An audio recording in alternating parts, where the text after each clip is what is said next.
요한복음 14장 16절로 18절 말씀을 제가 봉독하겠습니다.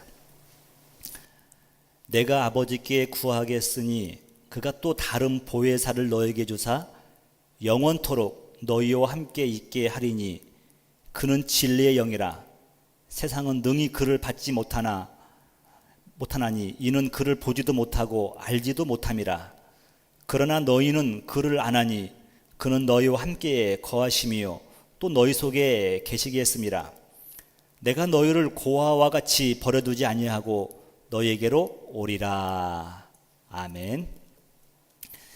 2015년도 교회 표어는 내 백성을 위로하라입니다. 내 백성을 위로하라. 오늘은 첫 번째로 성령께서 위로하신다라는 제목으로 말씀을 드리도록 하겠습니다. 을미년 새해가 밝았습니다. 2015년도 믿음으로 드리는 첫 예배, 이 예배가 여러분에게 1년 동안 아니 남은 여생 가운데 여러분에게 큰 힘과 용기가 되고 은혜가 넘치는 귀한 예배 시간 되시기를 주님의 이름으로 축복합니다. 신명기 말씀처럼 여러분들이 어디 있든지 간에 여러분의 출입 가운데도 복이 되고 들어와도 복, 나가도 복, 여러분들이 있는 곳마다 하나님의 은혜가 넘치기를 간절히 기도합니다. 새롭게 출발한다는 것은 마음에 설레임이 있습니다. 새로운 길을 걸어간다는 것, 이것은 우리를 사뭇 흥분하게 만듭니다. 때론 우리는 막연한 희망과 근거 모를 기대감에 사로잡힐 때가 종종 있습니다. 이런 거죠, 여러분. 올해는 지난해보다 좀 더 낫겠지. 또 뭔가 좋은 일이 생길 것 같은 느낌이 들기도 합니다. 또 스스로도 막 자성예언, 피그말용이라고 그러죠. 자기에게 예언을 합니다. 나는 잘 될 거야. 나는 성공할 거야. 스스로 위로하면서 자기 체면도 한번 걸어보기도 합니다. 여러분, 이렇게 왜 자기 체면도 걸어보면서 몇 번을 다짐하고 각오를 외치는 그 이유가 무엇인지 아십니까? 왠지 모를 마음 한켠에 근심과 두려움이 있는 겁니다. 미지의 길로 간다는 거, 새로운 길로 간다는 거, 부모 입장에서 자녀들이 낯선 곳으로 간다는 거, 여간 근심거리가 아닐 수 없습니다. 우리는 생각을 합니다. 내가 가는 이 길이 과연 바른 선택을 한 것인가? 이 길 끝에는 또 좋은 일들이 나를 기다리고 있는 것인지, 과연 이 결정이 올바른 결정이었는가? 이런 것에 대해서 우리는 고민을 하게 됩니다. 또 어떤 분들은 많은 시간과 물질을 투자했는데 이것이 잘 안 되면 어떨까? 염려도 됩니다. 새희망 못지않게 우리 마음 이면에는 이러한 두려움들이 우리를 압도할 때가 있습니다. 그런데 이런 두려움이 우리를 압도하고 나면은 우리는 결과도 좋지 못할 뿐더러 과정 가운데서도 기쁨을 상실하고 맙니다. 여러분, 기쁨을 상실한다는 것은 큰 마이너스예요. 왜냐하면 이 기쁨은 삶의 윤활유거든요. 여러분, 윤활유 없이 기계가 돌아갈 때 얼마나 빡빡거리겠습니까? 얼마나 소리가 나고 얼마나 힘들게 돌아가는 겁니까? 이 기쁨은 바로 이러한 윤활유 같은 것인데, 두려움과 근심이 우리 가슴을 탁 눌러버리면은 우리는 그렇게 되는 것입니다. 기쁨을 상실하고 마는 거죠. 이때 우리에게 필요한 것이 뭐냐면 믿음이라는 겁니다. 믿음. 그리고 하나님의 은혜죠. 하나님의 위로하심이 이때 필요한 겁니다. 다시 한번 2015년 새해를 믿음으로 출발한 여러분에게 하나님의 은혜가 가득하기를 주님의 이름으로 축복합니다.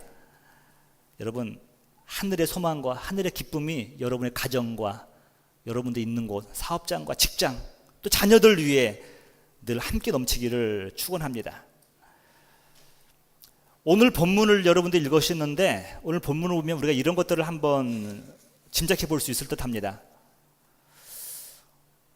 제자들은 3년 동안 예수님과 함께 동거동락을 하고 따라다녔지만 뭔가 모를 두려움에 사로잡혀 있다는 겁니다.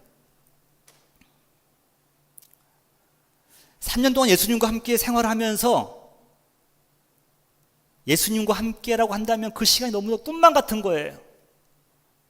예수님과 함께라고 한다면 천국을 경험하는 시간이었습니다. 영적으로 너무너무 행복한 시간이었어요. 예수님과 함께라면 좀 고생하고 배고프고 힘들고 조롱받고 고난받고 이런 것들은 아무 일도 아니었습니다. 사랑하는 예수님과 함께라면 환경과 무관하게 행복할 수가 있었다고 생각을 했습니다. 그런데 예수님께서 제자들을 떠날 준비를 하시는 거예요. 제자들에게 뭔지 모를 두려움이 임하기 시작한 겁니다. 근심이 생기는 거예요. 요한복음 14장 1절을 보니까 이렇게 말씀하고 있어요. 마음에 근심하지 말라. 여러분, 근심하지 말라 말하는 이유는 뭐냐면요, 제자들 마음 가운데 근심이 있다는 거예요. 예수님이 그걸 아신 거예요. 또 2절을 보니까 너희를 위하여 거처를 예비하러 가노니. 제자들은 거처란 말은 들리지도 않아요. 예수님이 간다는 거예요. 가노니, 이 말만 들리는 겁니다. 4절 보세요. 내가 어디로 가든지. 예수님이 드디어 2번씩이나 말씀하시는 걸 보니까 우리를 떠날 모양이구나. 제자들은 두려워합니다. 의심 많은 도마가 또 이렇게 질문을 하죠. 5절 보니까 도마가 이르되 주께서 어디로 가는지 알게 해달라는 겁니다. 8절 또 빌립은 무슨 말을 하냐면 주여 아버지를 우리에게 보여주옵소서. 제자들은 지금 뭔가 모를 그런 두려움과 근심 가운데 잡혀 있는 거예요.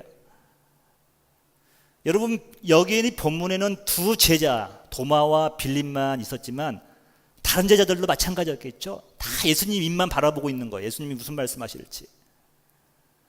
모든 제자들은 이러한 마음이었습니다. 저와 여러분도 그 자리에 있었다고 한다면 우리도 별반 차이가 없을지도 몰라요. 아니, 지금 현재 우리 마음을 짓누르고 있는 건 걱정, 근심들이 얼마나 많이 있습니까? 우리들도 미래에 대한 두려움, 이런 것들이 우리 마음을 좀 묻고 있는 거예요. 그런데 예수님은 이 근심과 두려움의 이유를 너무도 잘 알고 계셨어요. 10절에 이렇게 말씀하십니다. 내가 아버지 안에 거하고 아버지는 내 안에 계신 것을 내가 믿지 아니하느냐. 두려워하는 이유가 뭡니까? 근심하는 이유가 뭡니까? 예수님 그 본질을 안 거예요. 그들이 믿지를 못한다는 겁니다. 믿음이 없기 때문에 두려워하는 겁니다. 하나님께 맡겠다고 말을 하지만 아직도 내가 한 주 손으로 내가 붙잡고 있다는 것입니다. 무엇을 믿지 못했을까요? 빌립의 말에서 힌트를 얻을 수 있죠. 우리에게 하나님 아버지를 보여주시옵소서. 곧 예수님이 하나님의 아들, 하나님이라는 것을 믿지 못한 겁니다. 여러분, 이 두려움과 근심을 극복할 유일한 방법은 믿음밖에 없어요. 그래서 예수님은 그들에게 믿음을 설명하기 시작한 겁니다. 11절 전반부를 보니까 이렇게 말씀하고 있어요. 내가 아버지 안에 거하고 아버지께서 내 안에 계심을 믿으라는 거예요. 나를 본 자는 곧 하나님 아버지를 본 것이라는 겁니다. 나를 믿는 자는 하나님을 믿은 것이고 아버지가 예수 그리스도 안에 계시다는 것을 믿으라는 거예요. 또 11절 후반부에 보니까 그것을 못 믿겠거든 행하는 일로 나를 믿으라. 여러분, 우리 예수님이 참, 우리 성경에 보시면 여러분 그 실패한 자들을 예수님이 많이 만나는데 실패한 자들을 예수님이 꾸짖은 적이 별로 없어요. 권면은 하죠. 근데 뭐라고 그 과거의 삶에 대해서 책망하는 것이 거의 없습니다. 근데 우리 예수님은 늘 성경에 보면요, 기다리시고 온유하시고 끝까지 인자하시게 설명해 주시는 분으로 묘사되고 있습니다. 너희가 내가 하나님인 걸 못 믿거든 내가 행하는 일을 통해서 믿으라는 것입니다. 여러분, 믿음은 막연한 것이 아니에요. 막연한 것을 기대하는 것이 아니에요. 구체적이고 실제적이고 체험적인 것을 믿으라는 것입니다. 여러분, 예수님이 행하신 일이 무엇입니까? 이건 환상이나 신기루와 달라요. 수많은 병자들을 낫게 했어요. 여러분, 이걸로 여러분은 환영할지도 모르겠어요. 또 앞을 보지 못하는 사람이 앞을 보게 됩니다. 저와 여러분들은 막 찬양할지도 몰라요. 근데 예수님은 이 정도까지 얘기하는 거 아니에요. 내가 행하신 일, 내가 행할 일을 통해서 나를 믿으라는 거예요. 인류의 죄를 위해서 십자가를 지고 가시고 죽으신다는 거예요. 그리고 죽은 지 사흘 만에 부활하시고 승천하셔서 다시 오신다는 것, 이것을 통하여서 나들을 믿으라고 말씀하고 있는 겁니다. 그래서 여러분, 저와 여러분들의 믿음의 근거는 뭐냐면 하나님 약속의 말씀의 근거예요. 하나님 말씀을 우리가 듣지 않고서는 믿음이 생길 수가 없습니다. 예수님의 말씀에 의하면 이런 거죠. 우리가 구주로 믿는 하나님께서 하나님 아버지와 함께 하시고 예수님 자신과 하나님이 함께 하신다는 것을 말씀하십니다. 곧 예수님이 하나님이시라는 거죠. 여러분, 예수님 아무리 우리가 보더라도 인자하시고 참으시고 인내하시는 분이신 걸 우리가 볼 수가 있습니다. 그렇지만 제자들은 여전히 두려움과 근심에 사로잡혀 있습니다. 그래서 예수님께서는 드디어 오늘 본문의 말씀을 통하여서 그 제자들을 위로하기 시작한 겁니다. 여러분, 믿음 없는 자들을 예수님은 책망하시지 않으셨어요. 오히려 그들을 위로하시면서 말씀을 전하면서 그들의 가운데 믿음이 자라기를 원하시는 겁니다. 이 예수님의 위로의 말씀이 또 2015년 새해를 출발하는 여러분에게 용기를 북돋아주는 말씀이 되기를 저는 기도하는 마음으로 말씀을 전합니다. 말씀을 전하면서 감사한 게 뭐냐면 저희가 믿음이 생기는 것 같아요. 아, 그렇구나. 제가 믿음이 참 없다는 걸 깨닫게 되었고 이 말씀을 준비하면서 제가 은혜를 많이 받았습니다. 말씀 자체에서 은혜가 되는 거죠. 16절 그 앞에 부분을 보니까 이렇게 말씀하고 있어요. 내가 아버지께 구하겠으니 그랬어요. 예수님도 하나님이시지만 예수님께서 기도하는 모습이 습관적으로 나오죠. 새벽 이른 미명의 시간에 예수님은 습관적으로 기도를 하셨습니다. 근데 여러분 아십니까? 여러분의 기도 내용과 예수님의 기도 내용은 너무 달랐어요. 우리는 우리의 필요와 우리의 가족과 우리 교회와 우리의 서로 권속들과 우리가 아는 사람에게 한정되고 또 더 나아가서는 모르는 사람들, 선교사들을 위해서 기도할 수 있겠죠. 근데 예수님의 기도는 처음부터 끝까지 자기를 위한 기도는 없었어요. 철저하게 타인을 위한 기도, 죄인들을 위한 기도, 병자와 연약한 자들을 위한 기도를 하신 겁니다. 우리와 같이 두려움에 사로잡혀서 앞으로 나가지 못하는 자들을 위해서 예수님께서는 기도하신 겁니다. 그러면서 16절 후반부에 이렇게 말씀하셔요. 그가 또 다른 보혜사를 너에게 주사 영원토록 너희와 함께 있게 하리니 라고 말씀하고 있습니다. 또 다른 보혜사를 주사 내 대신에 또 다른 보혜사를 보내주시겠다고 말씀하십니다. 여러분, 이게 한글 성경에 조금 이렇게 약한 부분인데요. 여러분이 한번 제가 가정해 봤어요. 이런 걸 한번 가정해 봅시다. 여러분, 너무도 사랑하는 한 남녀가 있는데 어떠한 일인지는 모르지만 너무 사랑하는데 헤어질 수밖에 없는 시간들이 됐어요. 환경이 허락을 않든지 양가 부모님들이 반대를 하든지 피치 못할 사정에 의해서 헤어지게 됩니다. 헤어지면서 너무도 사랑하기에 서로에게 위로의 말을 줍니다.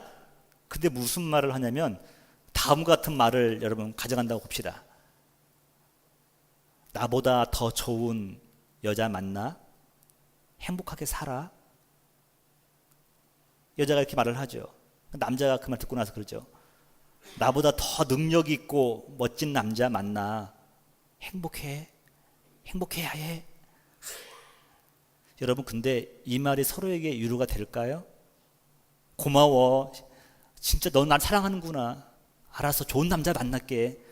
이렇게 말 될까요? 여러분, 이 말을 들으면 답변이 뭡니까? 나는 너 아니면 안 돼. 나는 너 아니면 안 돼. 오직 너야만 돼. 다른 사람 필요 없어. 사실 우리는 헤어질 수밖에 없는 이유가 있지만 그래도 오직 너밖에 없어. 이렇게 말하지 않을까요, 여러분? 예수님은 제자들의 마음을 너무도 잘 아십니다. 제자들은 예수님과 생활하면서 예수님과 다른 것이 예수님을 대신할 수 없다는 걸 알았어요. 물질도 아니고 성공도 아니에요. 예수님이어야만 하는 거예요.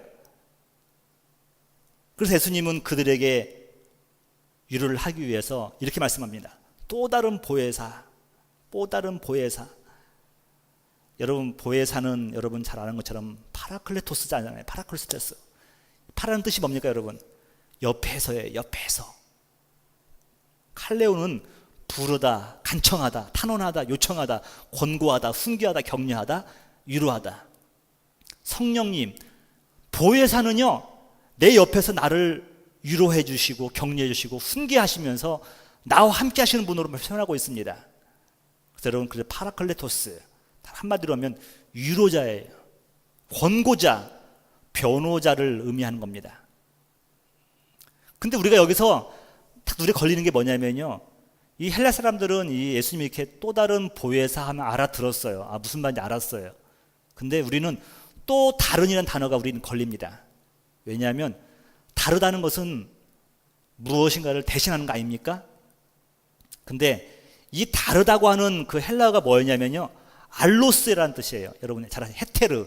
헤테르는 종류가 다른 거예요. 종류가 다른 것을 헤테르라고 부르는데, 알로스는 똑같은 형질의 똑같은 것을 말하는 겁니다. 그러니까 예수님 말씀하실 때 똑같은 나를 보내주겠다고 말씀하시는 거예요. 여러분, 은혜가 됩니까, 여러분? 제자들은요, 예수님이 떠나간다고 할 때 두려웠어요. 근데 예수님은 그들의 마음을 아시고, 내가 떠나가지만 나와 다른이 아니에요. 나와 똑같은 존재를, 보혜사 성령을 너에게 주시겠다라고 말씀하십니다. 예수님이야만 했는데 예수님이 오신다는 겁니다. 이 말씀에 제자들은 위로가 되는 거예요. 다른 분이 아니라는 겁니다. 이것만 해도 제자들의 얼굴이 화색이 도는데, 그 다음에 이렇게 말씀하셔요. 더 나아가서 영원토록. 여러분, 결혼식 참석해 보면 주례자들이 늘 하는 말씀이 있죠. 비가 오나 눈이 오나 바람이 부나 또 검은 머리가 팥뿌리가 되도록. 요즘에는 팥뿌리가 거의 없어요. 왜냐하면 염색을 계속 하기 때문에 늘 검정머리예요. 근데 늘 하는 말이 있잖아요. 비가 오나 눈이 오나 바람이 부나 함께 하겠다는 걸 약속하죠. 여러분, 영원이라고 하는데, 여러분, 만약에 한 시간 동안만 없다고 한다면 그게 영원토록 될까요? 아니, 한 시간 너무 길어요. 만약 1분만, 영원이라는 곳에서 1분만 떠나 계신다고 하더라도 영원이 될까요? 아니에요. 1초도 아니에요. 1초. 이 영원이라는 것은요, 계속 꾸준하게 연속성을 말하는 겁니다. 예수님이 보혜사 성령이 영원토록 너희와 함께 하리라고 말씀하셨어요. 그럼 이 말씀을 여러분, 우리의 삶을 한번 제가 적용해 보려고 그래요. 우리들은 사람이기 때문에 실수할 수가 있습니다. 실수하는 사람 없잖아요. 그러면 실수할 때 주님이 떠나요, 안 떠나요? 우리는 잠시 죄악 가운데 거할 수가 있습니다. 우리는 잠시 하나님이 기뻐하지 않는 일을 거할 수가 있어요. 여러분, 이 말씀을 한번 보자고요. 그럼 우리가 비록 성령님은 근심하게 할 수는 있어요. 근데 그 성령님은 영원토록 떠나지 않겠다고 약속을 해주시는 겁니다. 여러분, 믿으십니까? 우리가 힘들거나 때로는 하나님의 말씀으로 떠나서 있을지라도 하나님은 잠시도 너를 떠나지 않겠다는 것이 바로 영원토록이에요.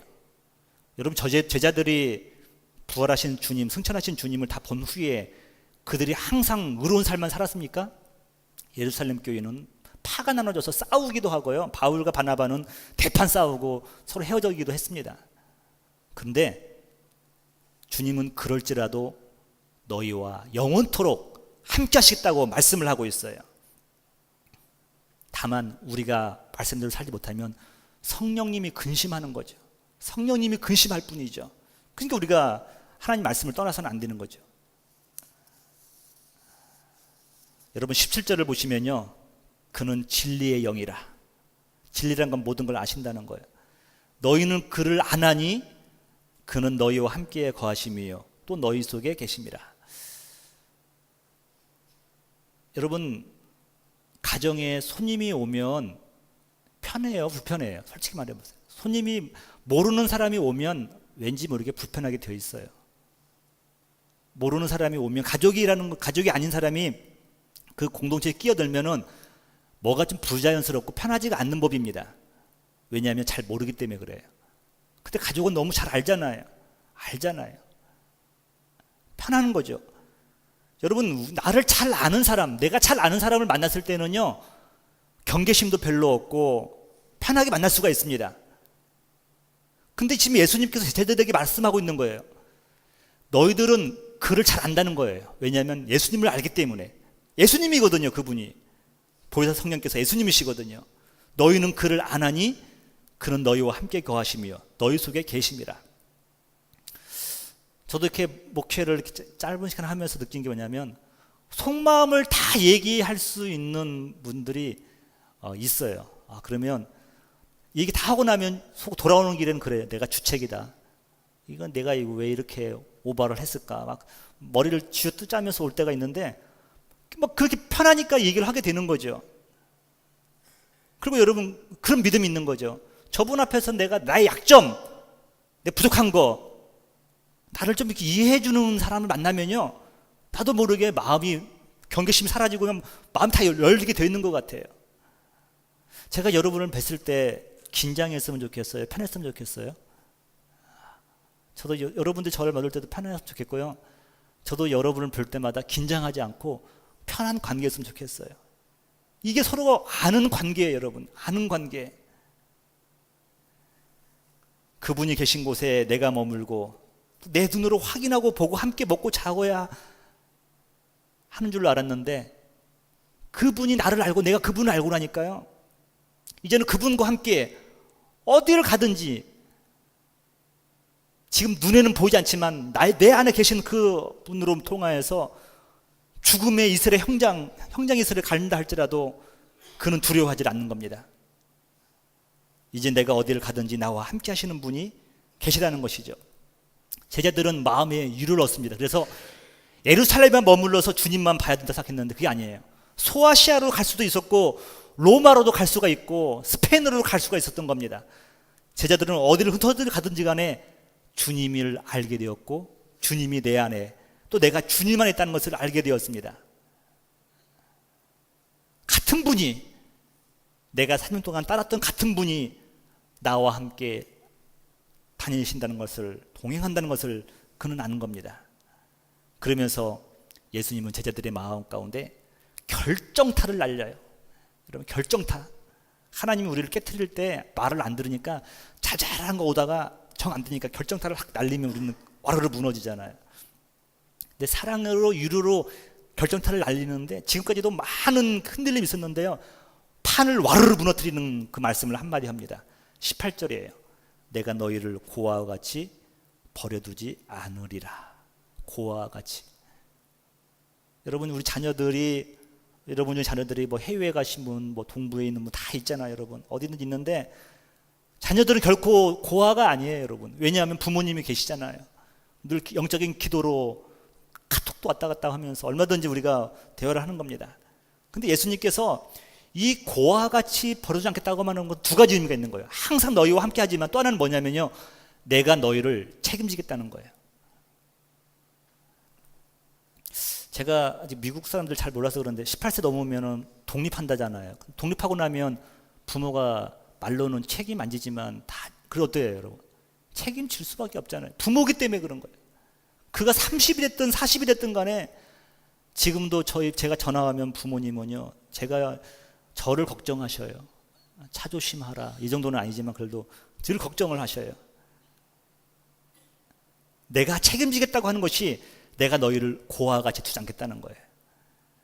여러분, 여러분에게는 살아계신 하나님께서 계신 줄 믿으시기 바랍니다.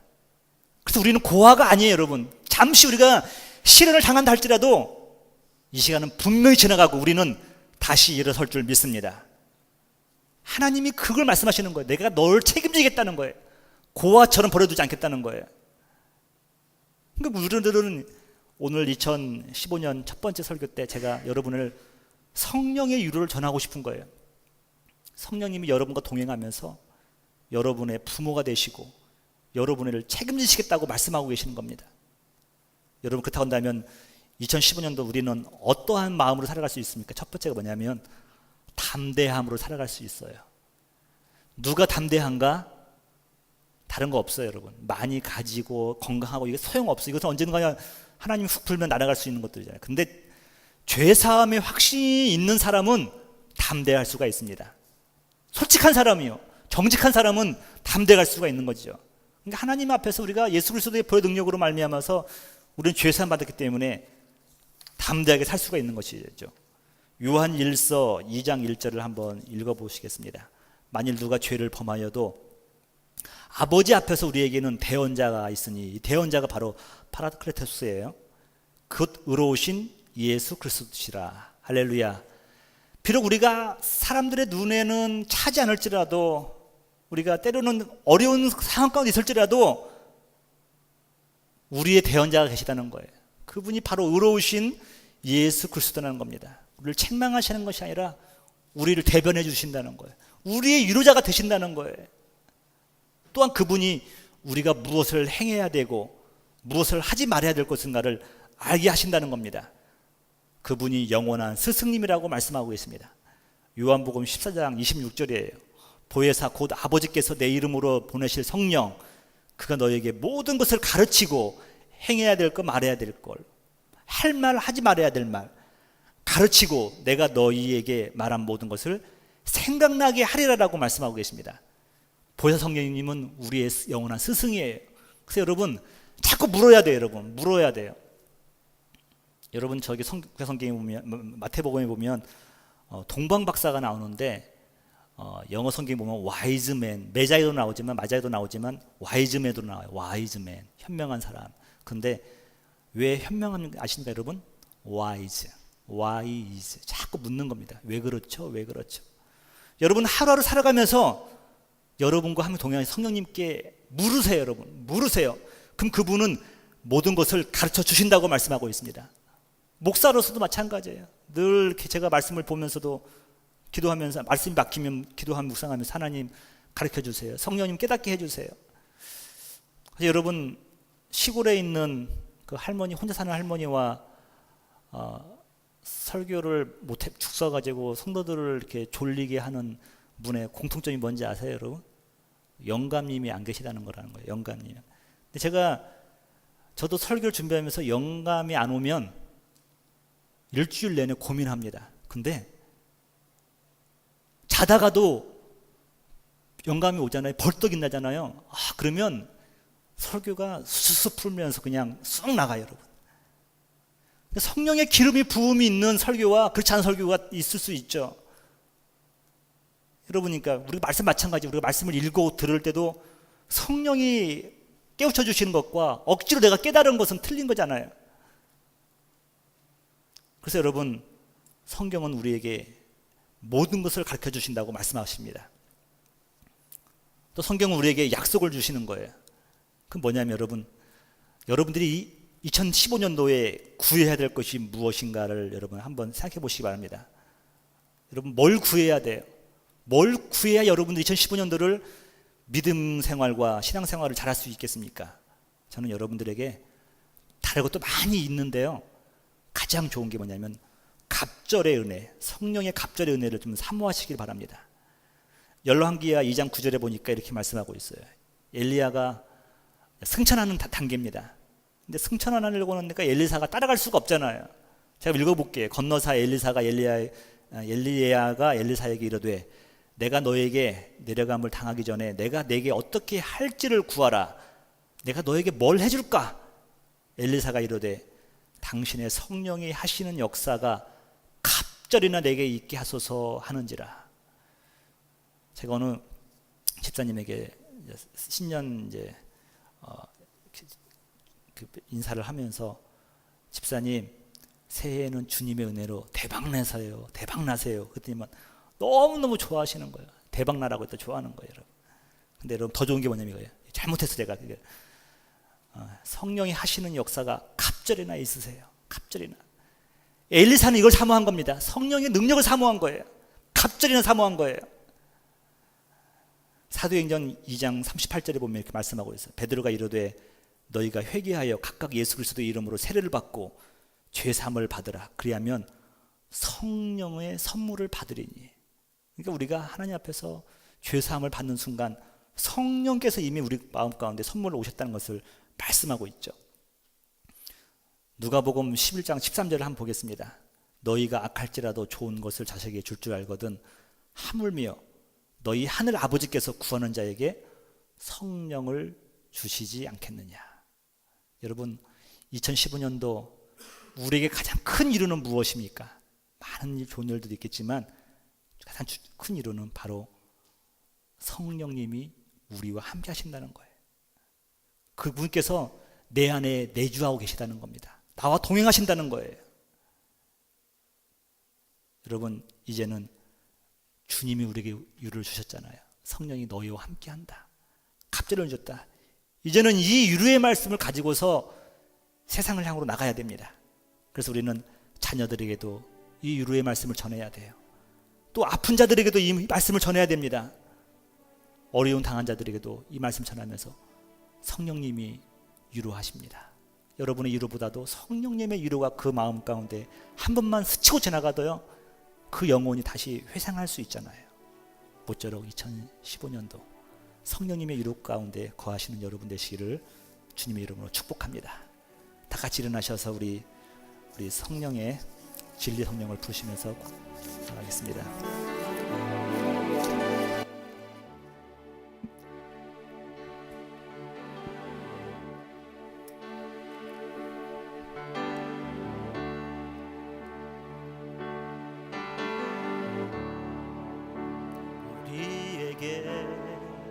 밝은 빛을 비추는 주 성령님 말씀하시네. 풀린 자 상한 자에게 주 성령님 임하시니 꿈을 꾸게 하시네. 다시 한번 합니다. 우리에게 밝은 빛을 비추는 우리에게 빛을 비추는 주 성령님 말씀하시네. 물린 자 마음이 상한 자에게 주 성령님 임하시니 꿈을 꾸게 하시네. 그 깊은 슬픔이